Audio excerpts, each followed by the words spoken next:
balik lagi dengan Two Sisters. Mohon maaf banget karena kemarin kita nggak update baru karena ada masalah.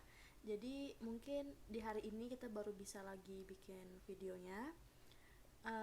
Oke, Neters, nggak usah banyak-banyak ngomong lagi. Kita langsung aja dengerin cerita untuk part ketiganya. Malam Nighters. Terakhir kita cerita di part 2 sebelumnya tentang yang bagian saya melihat sosok yang mirip dengan ayah saya di kamar mandi waktu saya uh, tengah malam ke kamar mandi. Kita untuk yang belum tahu ceritanya langsung aja jangan lupa subscribe ke channel YouTube kita, like dan komen. Dan jangan lupa didengerin juga. Untuk part 3 ada lagi cerita baru. Beberapa minggu lah ya, beberapa minggu setelah kejadian itu, kan kami sekeluarga udah mulai kenal dengan orang-orang sekitar rumah, tetangga-tetangga sekitar rumah, lingkungan. Dan kebetulan waktu itu nggak jauh dari rumah kami, sekitar berjarak 2 rumah. Kebetulan kan saya mau cerita sedikit nih. Ibu kami ini senang sekali dengan namanya anak kecil. Ya, jadi entah itu masih kecil lah ya, pokoknya di bawah sekitar 6 tahun ibu saya seneng gitu, pagi bayi gitu kan, kan namanya bayi ya kalian tau lah ya, itu gemes gitu, lucu gimana sih kalau ngeliat bayi juga pokoknya gemes banget, pengen megang. Jadi tetangga kami yang berjarak 2 rumah dari rumah kami ini kebetulan waktu itu dia punya anak kecil, anaknya itu laki-laki, 2 orang. Yang pertama itu udah SD, udah besar lah ya. Adiknya itu laki-laki, baru waktu itu sekitar baru mau umur setahun, ya kurang lebih sih kayak setahun lah ya gitu, saya juga kurang tahu sih, cuman ibunya bilang setahun. Nah kebetulan kan karena ibu saya udah deket sama ibunya ini, anak ini, jadi akrab lah gitu. Udah mulai sering main ke rumahnya dia, atau anak kecil itu sama ibunya main ke rumah kami. Kebetulan kan karena kan ibu saya sering sendiri ya kalau sampai sore di rumah, karena kan kami sekolah, ayah saya pun pulang kerjanya malam. Jadi ya sering lah main-main namanya tetangga gitu kan, cerita-cerita, main-main. Terus ibu saya juga pernah cerita nih sama kami, tapi ini sebelum kejadiannya, bilang gini, kan kalau ibunya anak kecil ini manggil ibu kami ini mami. Jadi bahasa sopannya lah gitu ya untuk anak-anaknya, karena kan mungkin sudah dianggap seperti ibunya sendiri, jadi bahasa ini mami. Jadi ibu anak kecil ini bilang, mami, gimana tinggal di rumahnya itu, enak nggak, ada kejadian-kejadian aneh nggak? Terus ibu saya bilang, ya enak sih, tapi kan ibu saya nggak mungkin juga cerita detail begini begini begini yang ada digangguin makhluk ini, sosok ini kan nggak mungkin juga ya, apalagi cerita ke tetangga, ke orang lain gitu. Cuman ibu saya bilang, ya enak sih, biasa aja, namanya rumah sama aja gitu. Oh iya, bagus deh katanya ibunya itu bilang gitu. Oke, udah cerita gitu, ibu saya juga sebenarnya nggak kepikiran sih kok tiba-tiba nanya gitu. Nanya kenapa, enak nggak di rumah situ. Ibu saya juga nggak kepikiran ke situ sih sebelumnya kan.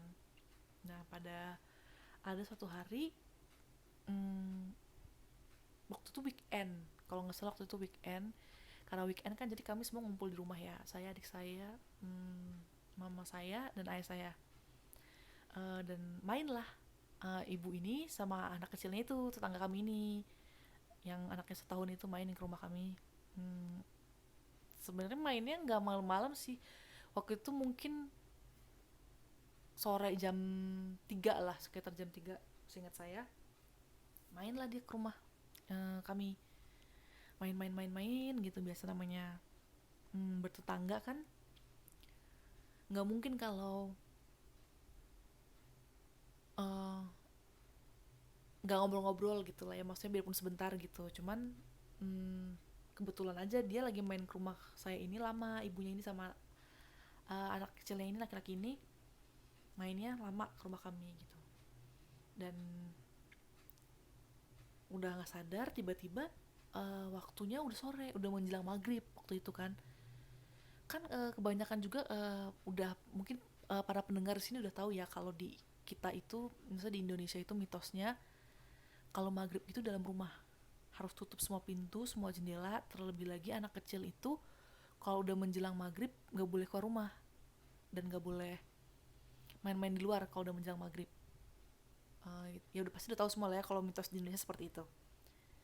Dan kebetulan udah menjelang maghrib, jadi ibu saya bilang sama ibunya juga bilang, udah maghrib nih, ayo masuk masuk ditutup dulu pintunya gitu. Nah mereka mau pulang, cuman kan posisinya karena itu udah keburu maghrib, jadi ibu saya bilang entar aja deh pulangnya, udah maghrib nanti habis maghrib aja baru pulang, kan deket juga rumahnya.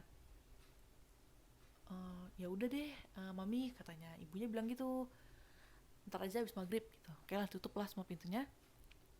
Cuman memang ayah saya ini kan sering kalau di rumah gitu nggak weekend aja sering di belakang gitu, sering di halaman belakang dapur kotor itu sering, maksudnya sering ke situ gitu, ntar cuman duduk atau bersih bersihin rumput atau cuman nyiram nyiram, kan ada tanaman juga di belakang gitu kan. Nah kami juga posnya lupa gitu, kami cuma nutup pintu, jendela sama horden tuh yang di pintu depan gitu semua rapat gitu kan. Eh, Kami lupa kalau misalkan di belakang itu belum ditutup karena kan betul ayah saya juga masih di luar, dan karena kami pikir kalau ayah saya di luar nggak apa-apa kan, toh kami juga semua di dalam, nggak ada yang di luar anak kecilnya gitu. Dan kami nggak tahu kalau ternyata anak kecil ini ke belakang gitu, karena kami masih ngobrol kan, kami nggak tahu dia tau-tau udah ke belakang gitu nyamperin ayah saya.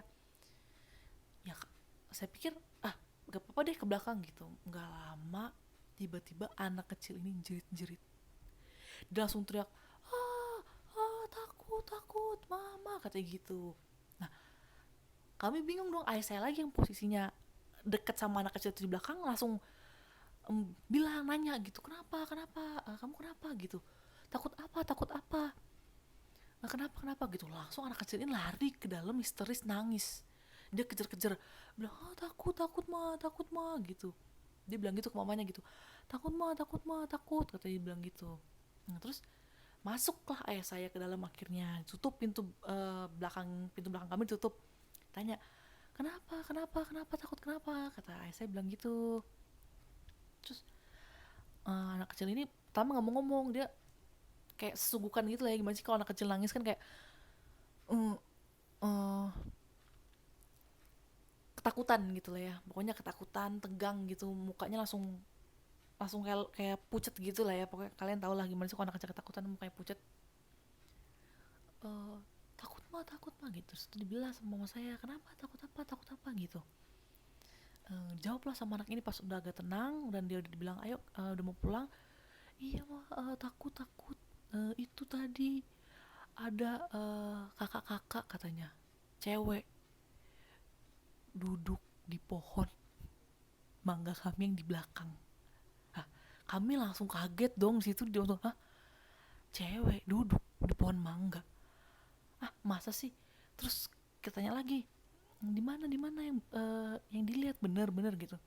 Terus anak kecil tuh bilang, iya bener mah bener, ada kakak-kakak duduk, dia ketawa katanya sambil manggil aku gini, sini sini sini, ngelambai gitu katanya. Ya ampun, di situ wah, kami semua yang dengar di situ langsung beku dong, langsung freeze kayak, berarti emang ini maksudnya bener-bener nggak berhenti sih, kayak cuman dijeda sebentar ada lagi kejadian baru, gitu. Dan kalau misalkan anak kecil itu kan kalau dia cerita atau ketakutan gitu nggak mungkin dong bohong, apalagi kan kalian tau lah ya, kalau anak kecil itu sensitif dengan hal-hal yang berbau mistis dan dunia lain, karena kan dia masih, banyak sih katanya kalau yang bilang karena masih kecil gitu ya, masih polos masih bersih, dia bisa lihat peka lihat hal kayak gitu.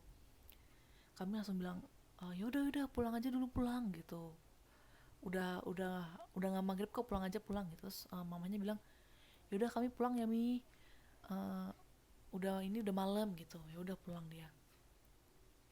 Kami langsung wah, maksudnya ada aja gitu ya, oke lah kalau cuman ini dilihat di luar, di dalam pun ada. Jadi sebenarnya kami yang bingung itu kan, kata orang pintar yang ayah saya bawa ke rumah ini, rumahnya itu udah dipagarin, jadi harusnya udah nggak ada apa-apa. Maksudnya kalaupun ada, dia nggak mungkin nampakin diri atau ganggu gitu. Tapi kok ini katanya udah dipagarin, udah ya dijagain lah gitu, tapi kok tetap ada. Maksudnya nggak cuma dalam rumah, di luar gitu. Jadi kayaknya tetap nggak berfungsi gitu, nggak mempan. Maksudnya yang dilakuin orang pinter ini tuh nggak berfungsi gitu ya. Maksudnya tetap aja ada gangguan-gangguan gitu. Nah udah selebihnya, uh, selang berapa hari, ibu kami main ke rumah anak itu lagi, kan nanya ya gimana maksudnya keadaannya setelah lihat sosok itu gitu. Namanya anak kecil kan takutnya nanti dia kepikiran atau apa gitu.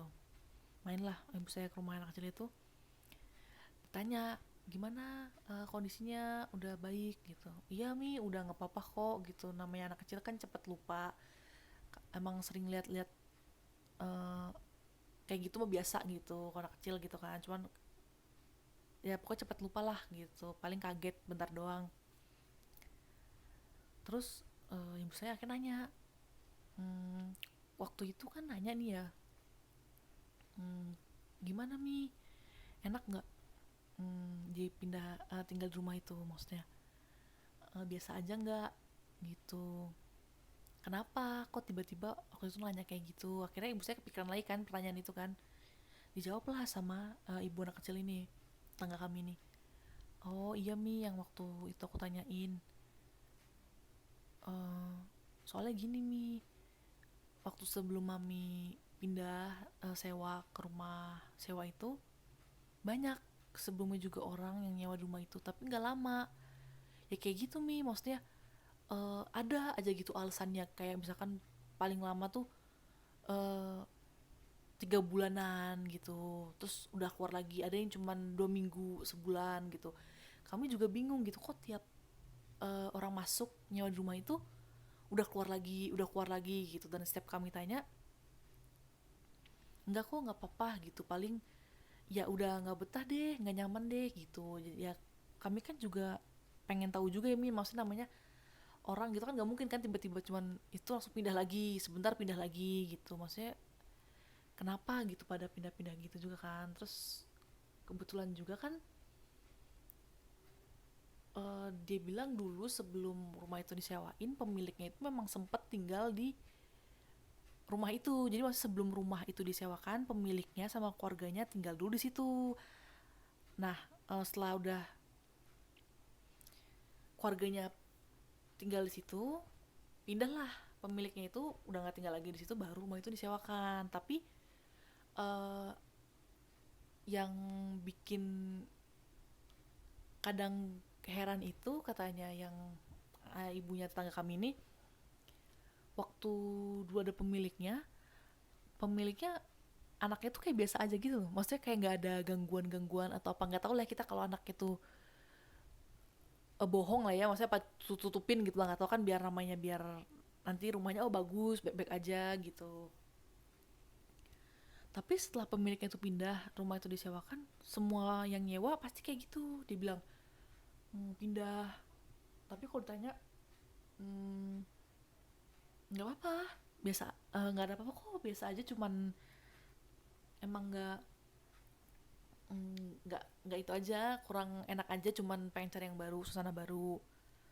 Terus ibu saya bilang, oh iya mungkin, ibu saya bilang pada nggak betah ya itu kali, karena kayak kemarin kan ternyata ada sosok-sosok yang gangguin gitu, ada penampakan, ada gangguan, jadi nggak betah. Terus ibu yang anak kecil dia bilang, iya sih sebelumnya juga uh, saya sama tetangga tuh nggak percaya gitu, cuman kemarin kan pas yang main ke rumah mami, terus dan bener kan, maksudnya anaknya dia ngeliat yang sosok penampakan itu, jadi percaya. Jadi maksudnya kayak, wah memang rumahnya ini nggak beres gitu. Maksudnya ada gimana ya, maksudnya bilang bukan nggak beres ya, kayak ya memang gitulah, maksudnya rumahnya itu sering ada penampakan, ada sosok gitu. Kami kan juga waktu baru pindah itu kayak nggak percaya gitu, ah ya namanya baru gitu kan, pikir kami kalau rumah kosong lama gitu, kalau udah dibersihin, udah kami doain gitu lah ya, baca doa, mudah-mudahan nggak apa-apa gitu. Tapi ternyata biarpun kami udah bersihin, udah bacain doa, tetap aja maksudnya digangguin. Apalagi kan sampai ayah saya udah bawa orang pinter untuk bilang, yaudah nih saya bantu ya pak gitu. Saya bantu doa, saya jagain rumahnya gitu, kayak dikasih penjaga lah gitu biar gak digangguin, tapi tetap aja masih digangguin. Nah setelah ngomong-ngomong gitu sama tetangga kami itu, ibu saya bilang, oh iya, jadi tahu maksudnya gitu, kayaknya bukan kami doang yang digangguin selama nyewa di rumah sewa ini, karena penghuni sebelumnya pun gak bertahan lama kalau sewa di rumah ini gitu. Ya udah, pulang ibu saya cerita dengan kami. Ibu saya bilang ke kami gitu, iya kayaknya bukan kita doang yang digangguin di rumah sewa ini, karena penghuni-penghuni sebelumnya juga nggak bertahan lama, karena dengar cerita dari tetangga kami itu kan. Terus saya bilang, iya kayaknya ini memang makin lama kelamaan makin gak bener, maksudnya gangguannya itu memang semakin dia menampakkan jelas gitu sosoknya gitu loh. Kalau misalkan cuman sekedar sekelebat gitu atau suara gitu ya nggak apa-apa lah ya, karena kan kita juga sering kan, maksudnya ya pasti ya pendengar mungkin adalah juga ya sama gitu mengalami, kalau misalkan di rumah kalian dengar-dengar suara-suara atau kayak bayangan sekelebat, itu wajar sih ya, maksudnya ya mungkin ada juga yang nganggap nggak wajar, tapi kalau menurut saya sih itu ya biasa aja lah ya kalau cuman suara atau perasaan gitu ada yang gituin. Tapi kan kalau ini kami itu udah digangguin, maksudnya udah digangguin, dia udah berbentuk wujud gitu, maksudnya udah penampakan menyerupai dan suara-suara, pokoknya bahkan udah gangguin ibu kami juga gitu. Jadi maksudnya saya ini wah ini udah parah, udah nggak wajar, bener-bener nggak wajar. Cuman kan eh posisinya kami itu kan baru, belum terlalu lama, dan kalau misalkan kami mau pindah lagi cari sewa rumah baru lagi itu susah lagi gitu, karena kebetulan juga di lingkungan situ belum, kami belum cari lagi sih maksudnya. Tapi waktu yang kami dengar-dengar pas nanya ada rumah sewa baru atau enggak, bilangnya sih belum ada lagi yang kosong gitu. Kalaupun ada itu bukan berbentuk satu rumah kayak yang kami sewain ini, dia kayak cuman kontrakan yang kayak kosan gitu lah, kalian tau ya kosan yang satu kamar gitu yang kecil gitu. Jadi kan nggak mungkin kan kami berempat ngambil kosan yang itu, karena kan pasti juga nggak muat, yang pertama tuh nggak muat. Jadi ayah saya bilang, yaudah ntar deh sambil dicari itu, tahan dulu sebentar, nanti sambil cari lihat apa lagi kalau ada rumah sewa baru gitu. Tapi ya gitu maksudnya, uh, kadang masih berlanjut gitu setelah kejadian anak tetangga kami ingat itu pun. Ada juga gitu kalau misalkan yang anak kecil lewat gitu tetangga kami lagi gitu, kalau cuman di depan pintu, dia kadang kalau ke lewat gitu kan, maksudnya bukan lewat sih, dia kayak mampir juga ke rumah kami sama anak-anak gitu kan, pintu kami kebuka kan, itu pintu kami pintu masuk rumah itu kan langsung lurus aja, langsung lurus ke arah dapur kan, karena kan cuman satu arah gitu. Bilang juga gitu, ih ada itu kakak-kakak berdiri di belakang, dia bilang gitu. Jadi kan maksud kami ya bukan satu orang doang dong yang ngomong gitu. Pertama keluarga kami yang memang diliatin, dan dua anak kecil tetangga kami pun bilang sama gitu, dia ngeliat kakak-kakak berdiri di belakang rumah kami gitu. Jadi maksudnya wah ini bener-bener udah nggak normal sih, maksudnya gimana ya, kita juga yang kami sekeluarga tinggal di situ selama berapa lama ya, 3 ya. Kami bertahan di rumah sewa itu selama 3 tahun, dan gangguan-gangguannya itu terjadi di tahun pertama. Jadi selama setahun pertama itu ada aja gitu terus, maksudnya yang kayak ibu saya pertama udah sembuh, yang pokoknya di part 1 ya, kalau kalian belum tahu, kalian dengerin di part 1. dan tapi kambuhan gitu. Jadi maksudnya ibu saya kambuhan gitu, biarpun udah dipanggil, dibantu, didoain, diobatin, tapi begitu lagi gitu. Maksudnya selama setahun penuh seperti itu lagi gitu. Jadi maksudnya ya seperti itu maksudnya. Jadi selama pokoknya kami yang berat dan takut di rumah itu ya selama tahun-tahun pertama sih. Kayak setahun pertama full itu nggak berhenti-berhenti, maksudnya ada aja yang ngeliat sosok ini, denger ini, digangguin, wujud gitu, penampakan. Bahkan kan tadi juga saya bilang tetangga kami pun ngelihat gitu. Anak kecil kan, kalau anak kecil nggak mungkin dia bohong kan. Untuk apa ya dia bilang ih bohong, ah nggak ada gitu, nggak mungkin kan. Kalau anak kecil pasti kalian tahu lah gitu. Jadi gimana ya, ya memang susah sih kalau misalkan untuk percaya atau enggak. Juga kami pertama gitu kan, terlebih saya sendiri, saya juga dulu pertama nggak percaya tentang penampakan sosok atau setan atau hantu gitu. Cuman begitu masuk ke rumah saya baru kami ini, tinggal di situ dan melihat sendiri, menyaksikan sendiri, jadi saya maksudnya jadi percaya gitu, wah memang ada yang lain gitu, makhluk lain selain kita gitu kan. Dan kalau kalian mau denger lagi, nanti kesambung lagi di part selanjutnya. Jadi untuk yang cerita ini sampai sini dulu. Jangan bosan ya dengerin Majumis kita. Oke, Nighters, sekian dulu cerita dari part ketiga ini. Dan jangan lupa subscribe, like, dan nyalain notifikasinya. Oke, Nighters, dan jangan lupa nih, kalian juga harus komen agar kita juga tahu apa lagi yang kekurangan dan mau apa lagi kalian ceritain nih ke kita. Oke, Nighters, sampai jumpa